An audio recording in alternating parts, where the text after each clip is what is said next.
Welcome students. 10th class Science Chapter Light, Reflection and Refraction of Light. Right? In this chapter we cover as an introduction these are the topics जिसे हम इस पूरे chapter में cover करने वाले हैं। 15 topics are there.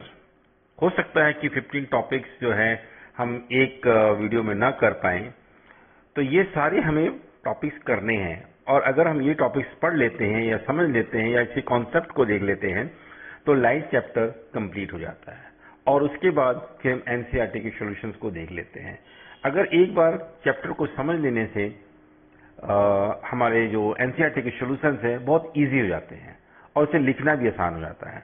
तो सबसे पहला टॉपिक है important terms related to light. मैं एक बार और बच्चों को बात बता दूं, जिस जगह पर आपको लिखने की जरूरत है वीडियो को पॉज करेंगे और आराम से उसे नोट कर लेंगे। ये वेरी इंपॉर्टेंट, जब भी लाइन लिखी जाती है तो उसे नोट करना बहुत जरूरी होता है। तो सबसे पहला टॉपिक है important terms related to light, यानी कि कौन कौन से ऐसे वर्ड इंपॉर्टेंट हैं, ऐसे टर्म इंपॉर्टेंट हैं जो लाइट से जुड़े हुए हैं, जो लाइट चैप्टर हमने पढ़ना है। तो सबसे पहले हम बात करते हैं सोर्स की। अब आप देखें, लाइट के द्वारा ही हम कुछ देख पाते हैं। अंधेरे में हम किसी चीज को नहीं देख पाएंगे, तो लाइट के द्वारा ही हम कुछ देख पाएंगे, चाहे वो सूरज की रोशनी हो, चाहे टॉर्च की रोशनी हो, या किसी भी चीज की रोशनी है, किसी चीज से भी रोशनी आ रही हो, तो उस रोशनी के द्वारा, उस लाइट के द्वारा ही हम चीजों को देख पाते हैं। तो अब प्रश्न उठता है कि कोई भी लाइट कहां से आ रही है।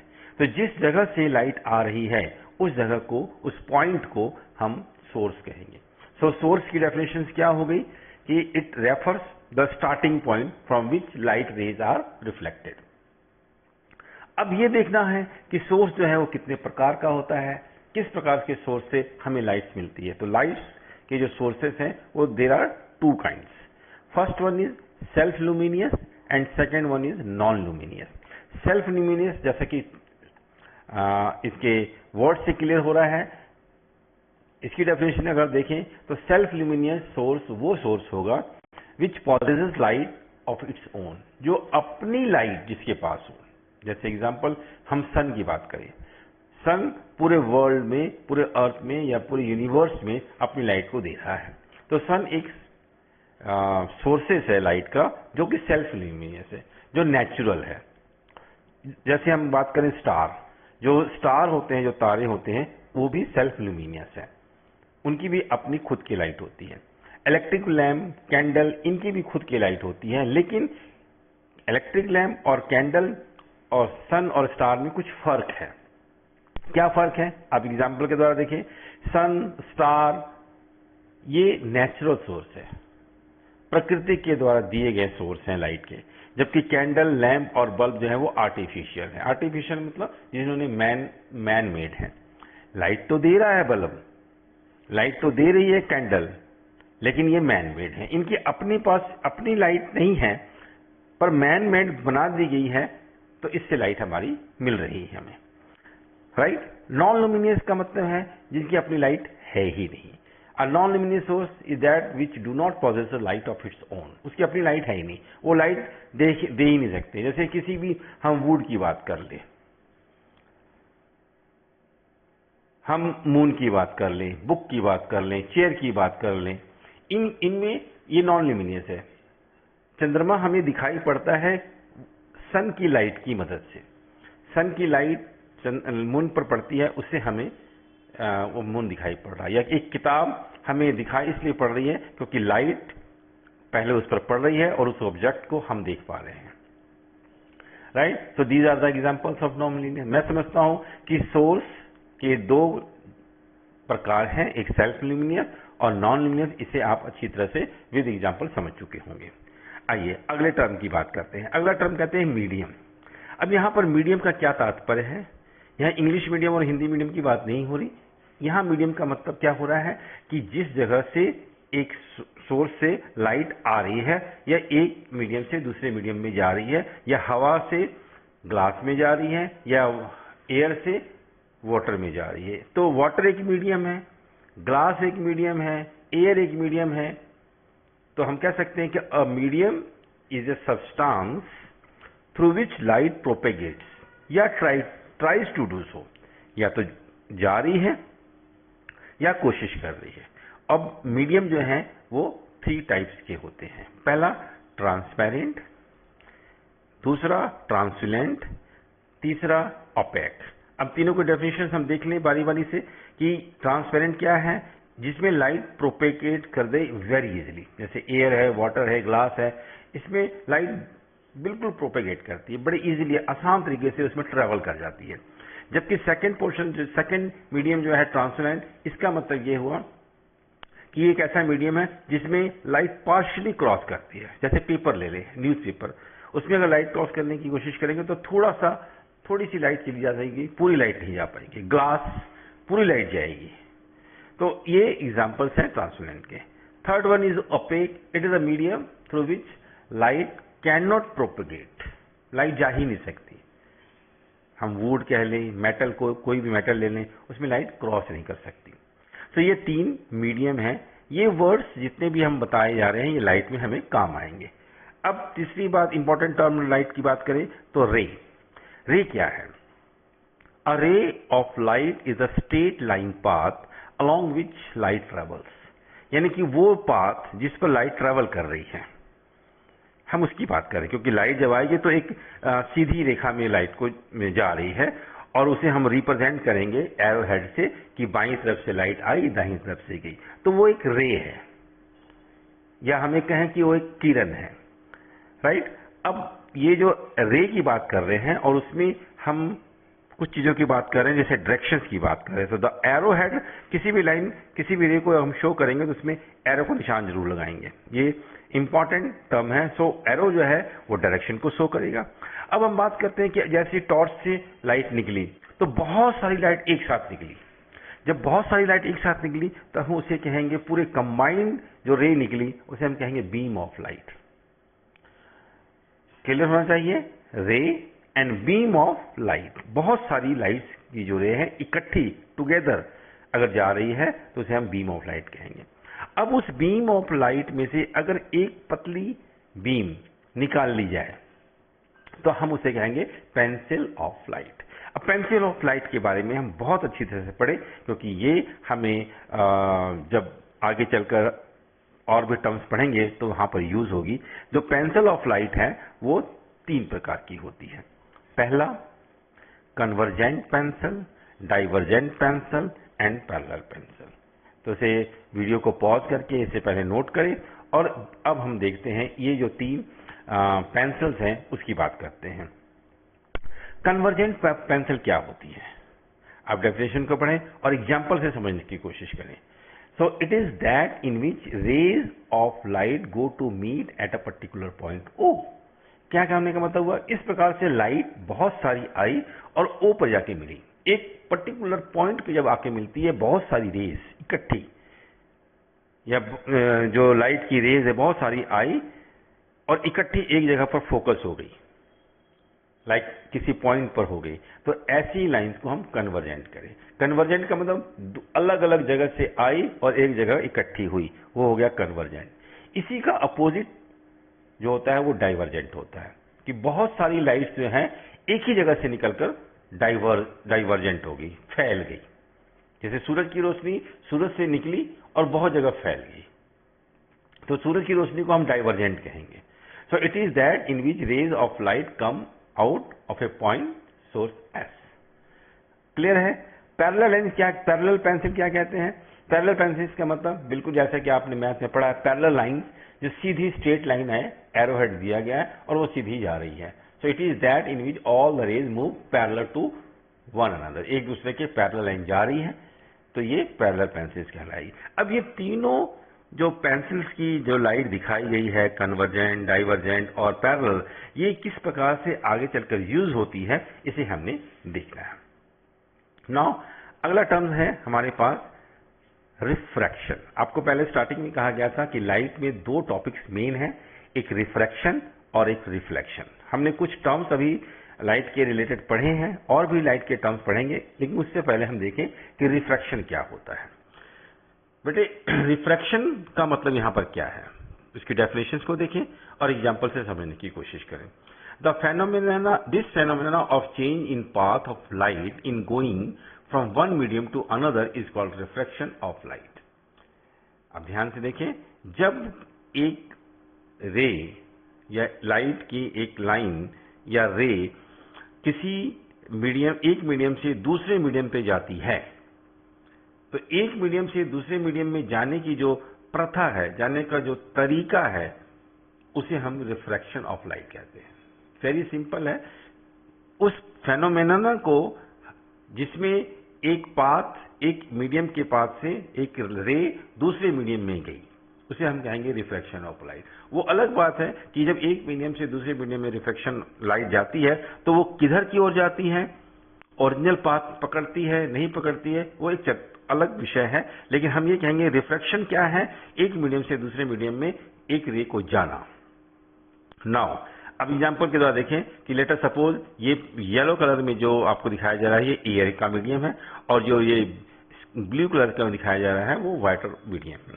अब ये दोनों के बीच में हमने एक XY बाउंड्री डाल दी कि ये दोनों को सेपरेट कर रहा है, मीडियम 1 को मीडियम 2 के साथ। अब एक रे, तो यहां पर हम नोट कर लेते हैं कि XY जो है वो क्या है, is a plane surface separating medium 2 from medium 1। तो अब एक लाइन या एक रे, हम अच्छी बात रहेगी, रे कहें AO एक रे है जिसे हमने मीडियम 2 के बाउंड्री वॉल पर टच कर रही है। सो ए रे लाइट ट्रेवलिंग इन मीडियम 1 से ट्रेवलिंग करती हुई AO के रूप में स्ट्राइक कर रही है XY पर, जो दूसरे मीडियम का बाउंड्री वॉल है।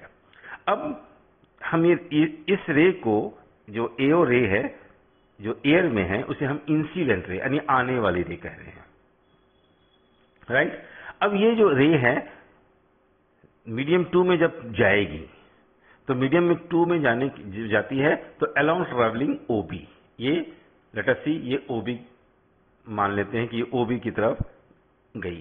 तो हम यहां पर देख रहे हैं कि OB की तरफ गई तो ये थोड़ी सी मुड़ी हुई है, थोड़ी सी झुकी हुई है। तो सवाल ये उठता है कि ये सीधी क्यों नहीं गई, इसे हम रिफ्रैक्टेड रे कहेंगे। ये सीधी इस प्रकार से क्यों नहीं गई, ये टेढ़ी क्यों घूम गई। तो एक मीडियम से दूसरे मीडियम में जब कोई लाइन जाती है तो वो घूम जाती है या उसका बैंड हो जाती है।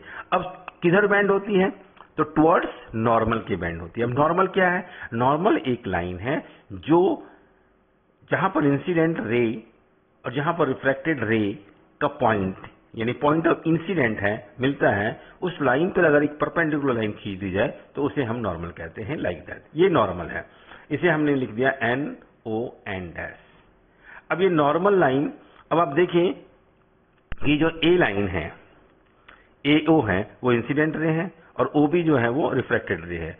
ये OB को जाना चाहिए था सीधी पानी वाटर में, लेकिन ये नॉर्मल की तरफ बेंड हुई है। तो ये कहा गया कि रिफ्रैक्शन ऑफ लाइट में जब एक मीडियम से दूसरे मीडियम में लाइट क्रॉस करती है तो वो नॉर्मल की तरफ बेंड हो जाती है। अब यहां पर नॉर्मल में जो इंसिडेंट रे है नॉर्मल के साथ जो एंगल बना रही है उसे हम कहते हैं इंसिडेंट एंगल, और जो रिफ्रैक्टेड रे बाहर निकली है, रिफ्रैक्टेड रे नॉर्मल के साथ जो एंगल बनाती है उसे कहते हैं रिफ्लेक्टेड एंगल या एंगल ऑफ रिफ्रैक्शन। क्लियर है? आई थिंक बहुत सी तरह से ये बात समझ में आ रही होगी। तो यहां पर रिफ्रैक्शन ऑफ लाइट में हम क्लियर समझ रहे हैं कि जो चेंज हुआ पाथ में, दिस चेंज इन पाथ और bending of light occurs at O, light is refracted at O। Light जो है रिफ्रैक्ट हो गई when it goes from medium 1 to medium 2। तो इस रिफ्रैक्शन लाइट में बस यही है, हमारा टारगेट भी यही है कि हम आपको बताएं कि एक लाइन, एक रे में एक मीडियम से दूसरे मीडियम की ओर जब जाती है तो वो नॉर्मल की तरफ झुकती है, नॉर्मल की तरफ बैंड हो जाती है, सीधी जाने की बजाय। आपको सिर्फ यही याद रखना है। चलिए अब आगे बढ़ते हैं। Characteristics of image formed by a plane mirror. अब प्रश्न उठता है कि प्लेन मिरर क्या है और उस प्लेन मिरर में जो भी इमेज बनेगी वो कैसी बनेगी। तो अब देखते हैं कि इमेजेस किसी भी ऑब्जेक्ट की प्लेन मिरर पर कैसे बनती है। तो उससे पहले इस लाइंस को हम एक बार देख लें, या हम एक्सप्लेनेशन करेंगे और साथ में ये जो पॉइंट्स दिए गए हैं उसे हम समझ लेंगे। यहां पर आप एक चीज देख लें, रेड कलर के जो पॉइंट दिए गए जैसे virtual, erect, same, far behind, these are the important word या टर्म्स जो कि प्लेन मिरर के साथ में अटैच्ड है। लेट अस सी, ये एक ऑब्जेक्ट है, right, this is an object, और ये एक ग्लास है। मैं भी ग्लास कह रहा हूं, मिरर नहीं कह रहा। किसी भी ग्लास में एक साइड अगर आप इसे पॉलिश कर दें तब ये मिरर का रूप ले लेती है, क्योंकि ग्लास ट्रांसपेरेंट होता है, एक साइड से दूसरी साइड दिखाई पड़ता है। लेकिन उसमें अगर हम पॉलिश लगा लें एक साइड में, और तो दूसरा पोर्शन जो होगा, दूसरा साइड जो होगा, जो पॉलिश किया हुआ साइड है वो अपेक बन जाएगा, उधर अंधकार हो जाएगा। तो और दूसरा एरिया जो है वो रिफ्लेक्टेड एरिया रहेगा। तो अब ये मिरर बन चुका, this is plane mirror, right. तो पहले ऑब्जेक्ट, अब प्लेन मिरर। अब प्लेन मिरर के बिल्कुल सामने हमने ऑब्जेक्ट को रख दिया है, लेट अस सी बिल्कुल सामने रखा हुआ है, हमने लाइन ड्रॉ कर दी है कि ये फ्रंट में रखा हुआ है। अब इस ऑब्जेक्ट की इमेज प्लेन मिरर के अंदर कहीं ना कहीं बनेगी। अब प्रश्न उठता है कि हम अगर अपने बॉडी को, अपने शरीर को सामने मिरर पर खड़े करते तो हमारा आपका चेहरा शीशे में दिखाई पड़ता है, और हम सोचते हैं कि हमारा चेहरा शीशे के अंदर है। पर शीशे के अंदर तो कुछ भी नहीं है ना, मिरर के अंदर कुछ भी नहीं है, वो तो वर्चुअल है। यानी कल्पना के आधार पर हमें आभास हो रहा है कि मेरी तस्वीर उसके अंदर है, और है, बट वो रियल नहीं है, वर्चुअल है। इसीलिए पहली लाइन लिखी गई थी कि जो इमेज बनेगी प्लेन मिरर में वो कैसी होगी, हमेशा वर्चुअल होगी, यानी कल्पना के आधार पे होगी।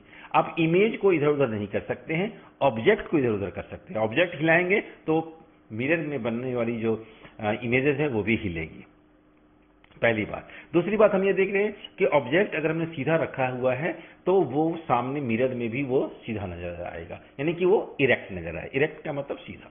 सो the image formed in a plane mirror is always erect. अगर हम ऑब्जेक्ट को उल्टा रखेंगे तो प्लेन मिरर में वो ऑब्जेक्ट भी उल्टा ही नजर आएगा। तो दोनों साइडों की बात होगी, इसीलिए वाइस वर्सा भी लिखा हुआ है।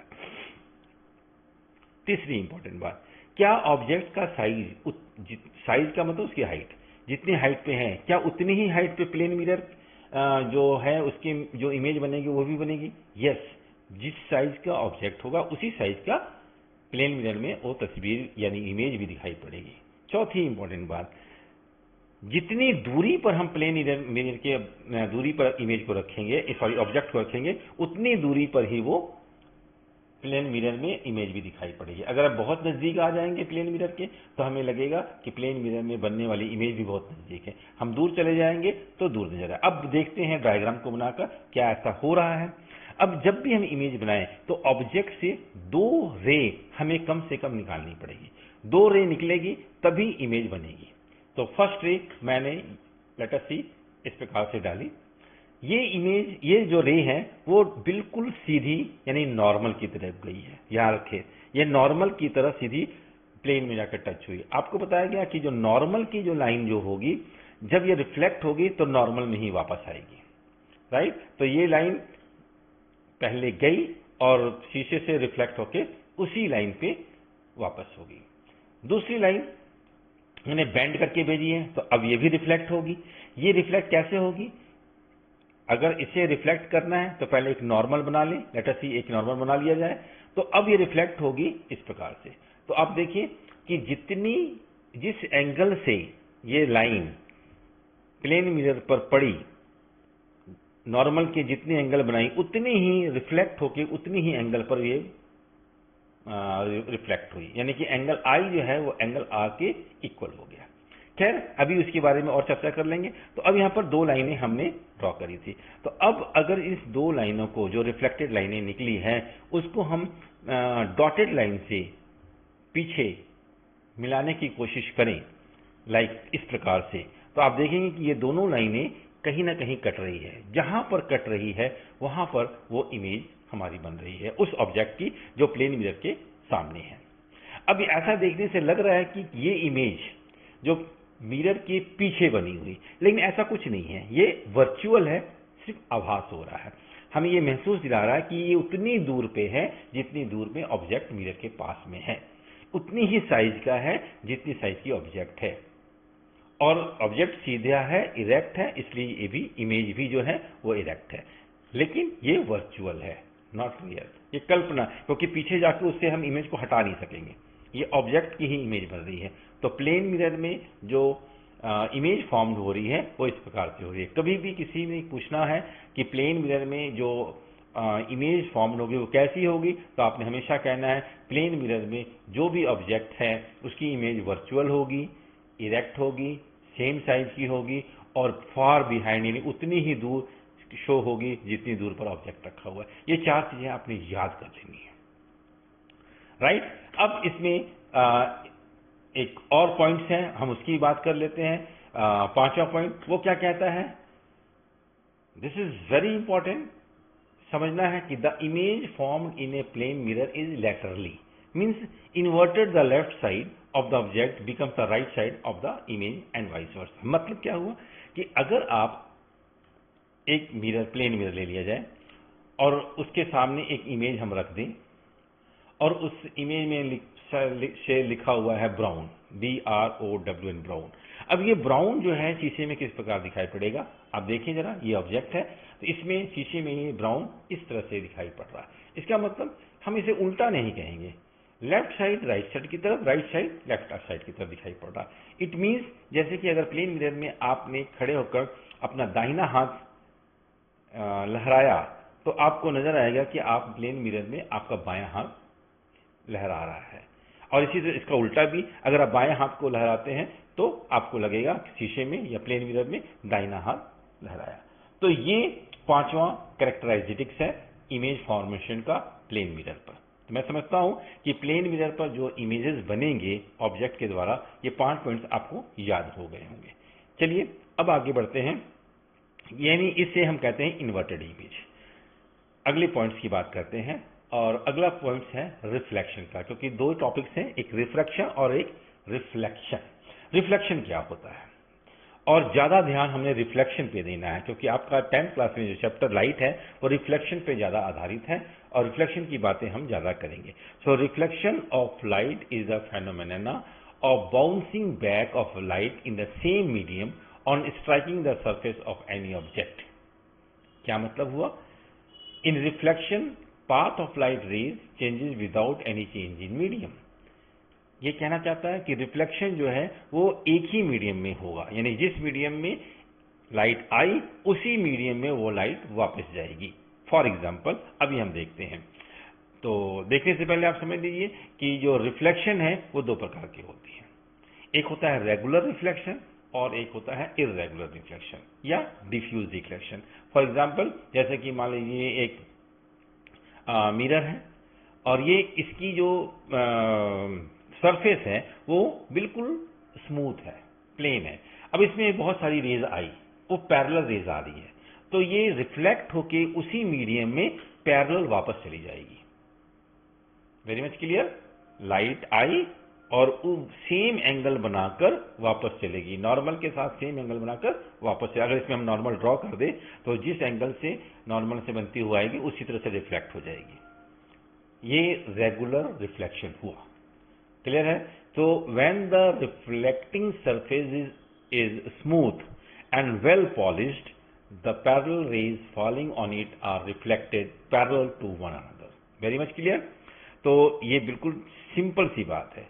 दूसरी बात, the reflected light goes in one particular direction. अब यहां पर हम देखते हैं, इसे हम कहेंगे रेगुलर रिफ्लेक्शन, राइट। अब यहां पर मैंने एक और सरफेस बना दिया जो इर्रेगुलर है, यानी कि प्लेन नहीं है, स्मूथ नहीं है, टेढ़ा मेढ़ा है। अब इसमें अगर लाइट आएगी, पैरेलल लाइट्स, तो ये कैसे घूम जाएगी, तो आप देखेंगे ये टेढ़ी मेढ़ी घूम रही, कोई एंगल नहीं। तो जब ऐसी लाइन जिसमें वो इंसिडेंट रे आई है या जो लाइट ट्रेवल करके उसमें गिरी है, तो वो अलग अलग तरीके से जा रही है। तो ऐसे सरफेस को या ऐसे प्लेन को हम इर्रेगुलर सरफेस कहेंगे या डिफ्यूज रिफ्लेक्शन कहेंगे। So such a reflection is known as diffuse reflection और इररेगुलर रिफ्लेक्शन और इवन स्कैटरिंग ऑफ लाइट। ठीक है, चलिए, तो रिफ्लेक्शंस में जो लाइट की हो रही है, एक स्मूथ यानी रेगुलर और एक इररेगुलर हो रही है। आइए थोड़ा सा और इसे डेप्थ में जाएं हम लोग रिफ्लेक्शन के बारे में। रेगुलर में हम रेगुलर की बात करेंगे, इररेगुलर की बात नहीं करेंगे अब। तो रेगुलर में जब बात करते हैं तो रिफ्लेक्शन के दो नियम हैं, दो लॉज हैं। ये आपके एनसीईआरटी में क्वेश्चन पूछा भी जाता है कि रिफ्लेक्शन के लाइट जो लॉज हैं रेगुलर रिफ्लेक्शन के, या रिफ्लेक्शन लॉ क्या है लाइट का, तो आपको ये एग्जांपल में लिखना होगा। लेट अस सी, एग्जांपल में दे रहा हूं, ये एक प्लेन मिरर है। याद रहे कि कोई भी मिरर अगर आप ड्रॉ करते हैं तो उसमें पॉलिश की हुई लाइन को जरूर दिखाएंगे, अदरवाइज वो ग्लास कहलाएगा, प्लेन मिरर नहीं कहलाएगा। अब ये PQ एक प्लेन मिरर है जिसकी एक साइड में पॉलिश किया गया है, इसीलिए वो प्लेन मिरर बन गया है। अब प्लेन मिरर के जो लेफ्ट साइड का एरिया है वो रिफ्लेक्टेड एरिया है, यानी कि यहां पर अगर हम लाइट को, रे को डालेंगे तो वो रिफ्लेक्ट होगा। क्लियर है? अब यह एक लाइन ए जो PQ पर गिरी, इसे हम इंसिडेंट रे करेंगे, डायरेक्शन शो किया गया है, और जहां पर गिरी है उसे हम पॉइंट्स O मान लेते हैं, और इस पॉइंट को हम कहते हैं पॉइंट ऑफ इंसिडेंस। यहां पर वो इंसिडेंट रे आकर मिली। अब ये रिफ्लेक्ट होगी, रिफ्लेक्ट इस प्रकार से होगी, एरो हेड दिखा दिया गया OB, और इस रे को कहा जाएगा रिफ्लेक्टेड रे। बात समझ में आ रही है? AO incident ray, OB reflected ray, और तीनों रे, सॉरी, इंसिडेंट रे और रिफ्लेक्टेड रे जहां पर मिली उसे कहेंगे पॉइंट ऑफ इंसिडेंट। अब एक नॉर्मल हम यहां ड्रॉ कर दें प्लेन मिरर पर। याद रखें, नॉर्मल वो होता है जो प्लेन मिरर पर परपेंडिकुलर खींचा जाए, यानी 90 डिग्री का एंगल बनाया जाए। अब आप यहां देख रहे हैं कि नॉर्मल की लाइन, A वाली इंसिडेंट रे, B वाली रिफ्लेक्टेड रे, तीनों एक ही पॉइंट पर मिले हैं, O पर, जिसे पॉइंट ऑफ इंसिडेंट कहा गया है। अब आइए देखते हैं कि जो इंसिडेंट रे है उसने कितना एंगल बनाया नॉर्मल के साथ। लेट अस सी, आई एंगल उसने बनाया, जिसे हम कहेंगे एंगल ऑफ इंसिडेंट। तो उसी प्रकार जो रिफ्लेक्टेड रे है उसने भी आर नॉर्मल के साथ कोई ना कोई एंगल बनाना है, तो इसे हम कह दिया गया r, that is angle of reflection. तो रिफ्लेक्शन ऑफ लाइट ये कहता है कि इसमें एंगल आई जो होगा वो एंगल आर के बराबर होगा। अब ये इंसिडेंट रे किसी भी एंगल से आ रही हो, चाहे 30 डिग्री का एंगल बना रही हो, चाहे 60 डिग्री का एंगल बना रही हो, चाहे 45 डिग्री एंगल बना रही हो, यानी आई की वैल्यू, अगर एंगल आई की वैल्यू जो भी है, एंगल आर की वैल्यू वही होगी प्लेन मिरर में। तो दोनों लॉज अब यहां से समझ लीजिए डेफिनेशन के रूप में। फर्स्ट लॉ क्या कहता है? According to this law, incident ray, reflected ray and normal are all lie in the same plane. ये फर्स्ट लॉ है, यानी कि AO, OB और ON सभी एक ही लाइन पर, एक ही पॉइंट पे आकर गिरेंगे, राइट, जहां की O लिखा गया है, जिसे हम पॉइंट ऑफ इंसिडेंस कहते हैं। दूसरा नियम क्या कहता है? सेकेंड लॉ ये कहता है कि according to second law, angle I जो होगा वो एंगल R के बराबर होगा। अब आप देखें, डेफिनेशन याद करने की जरूरत ही नहीं पड़ी अगर हम पिक्चर को समझ रहे हैं तो ड्राइंग अगर आप करना सीख गए तो डेफिनेशन अपने आप बना सकते हैं, अगर आपकी राइटिंग एबिलिटी अच्छी है तो यहां तक मैं समझता हूं कि रिफ्लेक्शन ऑफ लाइट में जो फर्स्ट लॉ है और सेकंड लॉ है आप समझ चुके हैं। क्लियर है? अगर कोई MCQ में आ जाए कि एक रिफ्लेक्शन ऑफ लाइट में एंगल ऑफ इंसिडेंट जो है वो 60 डिग्री है, तो एंगल आर कितनी होगी? तो सिंपल, बराबर है 60 वो भी होगी। चलिए अगली टॉपिक की बात करते हैं, हम स्फेरिकल मिरर की बात करते हैं। अभी प्लेन मिरर की बात हो रही थी, अब हम स्फेरिकल मिरर की बात कर रहे हैं। जहां तक वर्ड स्फेरिकल का मतलब है, ये स्फेयर से निकला है, यानी कि गोले से निकला है। लेट अस सी, मैं कह दूं ये एक स्फेयर है। अब देखिए, स्फेयर और सर्कल में फर्क है। सर्कल 2 डायमेंशन पिक्चर है, जबकि स्फेयर जो है 3D है, यानी कि ये फुला हुआ लग रहा है। ये एक बीच में इसमें खाली जगह है, ये जो बॉल की तरह लग रहा है, स्फेयर है, वो बीच में खाली है, हेलो है। अब ये हेलो है, लेकिन उसका सेंटर बीच में तो है ना, तो ये स्फेरिकल है। अभी मिरर की बात नहीं कर रहा, मैं स्फेयर की बात कर रहा हूं। अगर मैं मान लो ये जो हमने सेंटर में डाल दिया, ये सेंटर बिंदु आपको जो दिखाई पड़ रहा है, ये समझ लीजिए कि वो उस बॉल या उस स्फेयर के अंदर में जो खाली जगह पड़ी है उसका बीच वाला हिस्सा है, जो आपको बाहर से दिखाई पड़ रहा है। क्लियर है?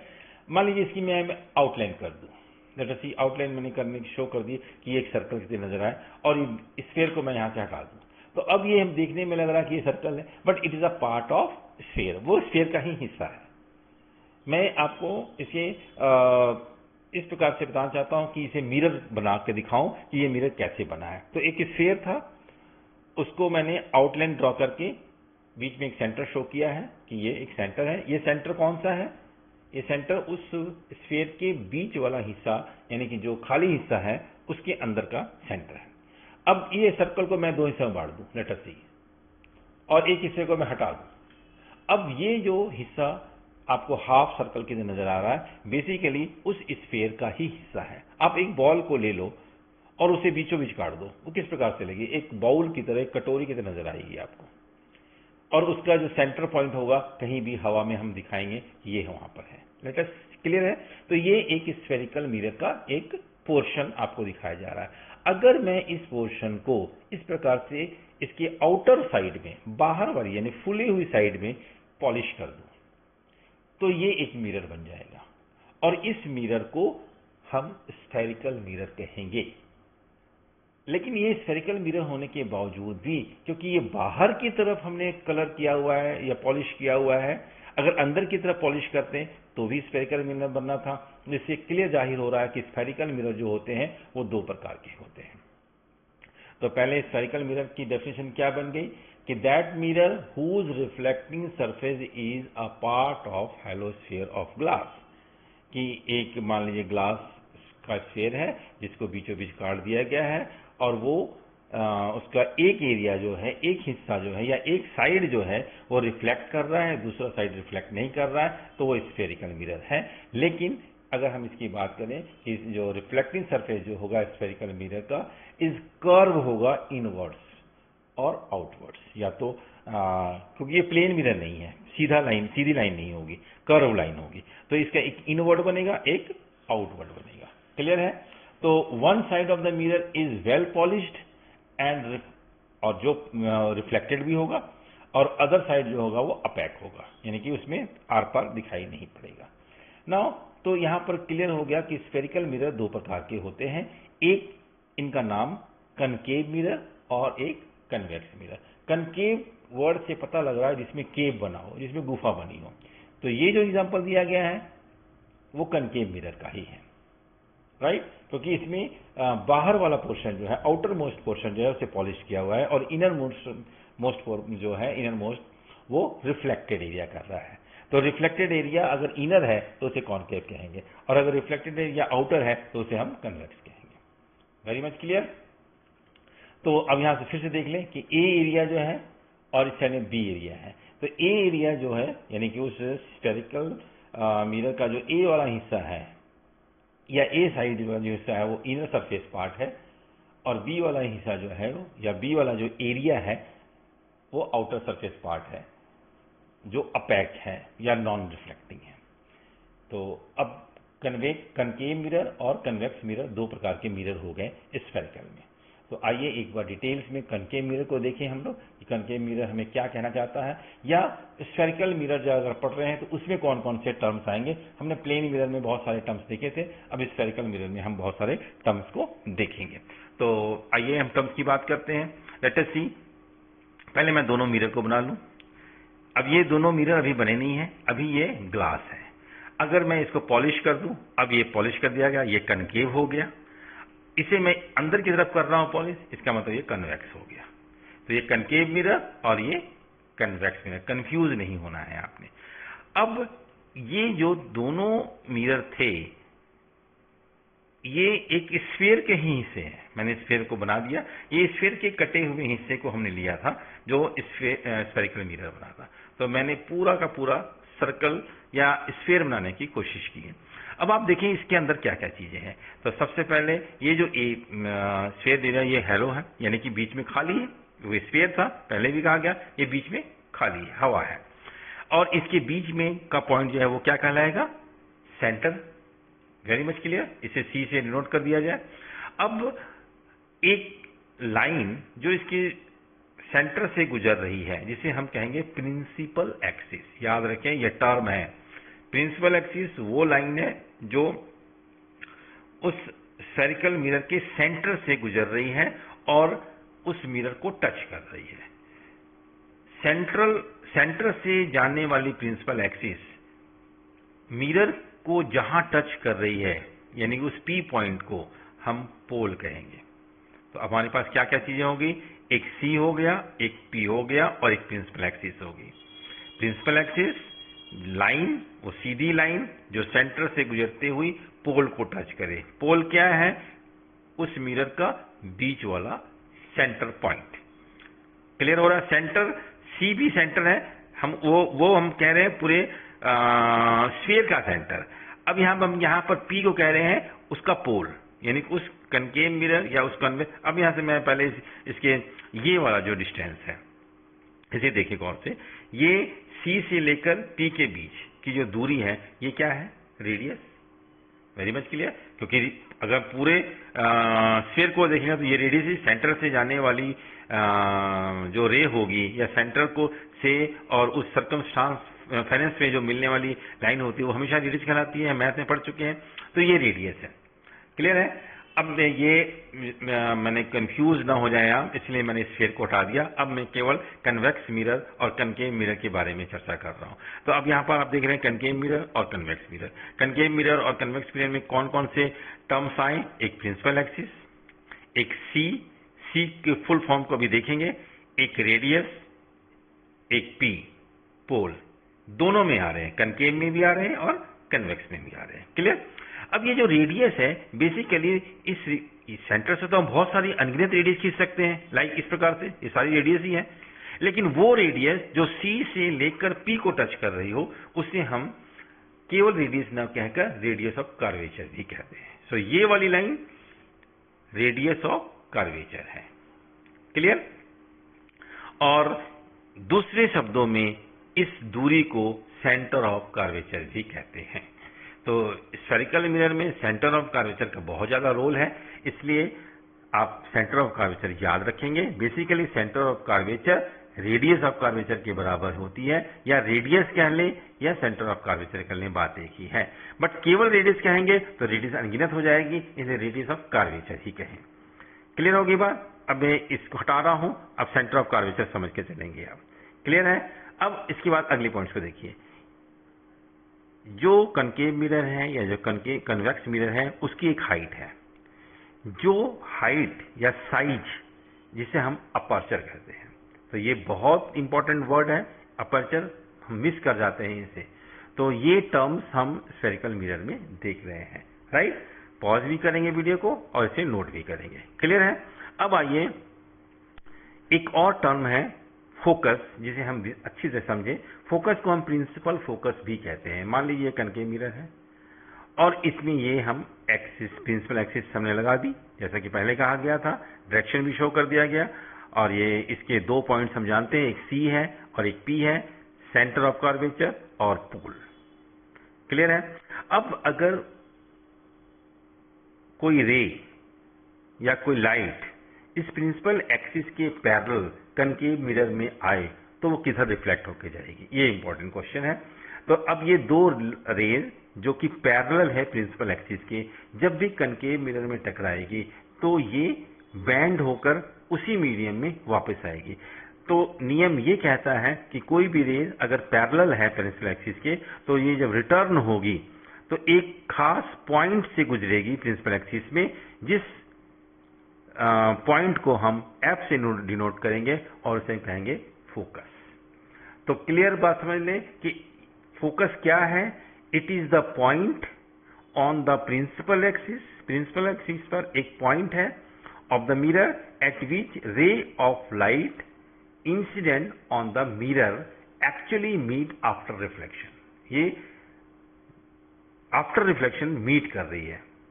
मैंने पहले भी कहा है, इमेज तब बनती है जब दो लाइनें हम क्रॉस कराएंगे, दो लाइनें जहां मिलेगी वहां पर इमेज बनेगी। तो पैरेलल लाइंस दो आई और वो फोकस से रिफ्लेक्ट होकर फोकस से में टकराकर फोकस में आकर दोनों कटान, उसकी जो कट है फोकस में मिला आके, यानी कि वो मीट कर रही है फोकस में। तो वेरी मच क्लियर कि पैरेलल लाइंस प्रिंसिपल एक्सिस के कनकेव मिरर में आएगी तो रिफ्लेक्ट होकर फोकस से गुजरेगी। क्लियर है?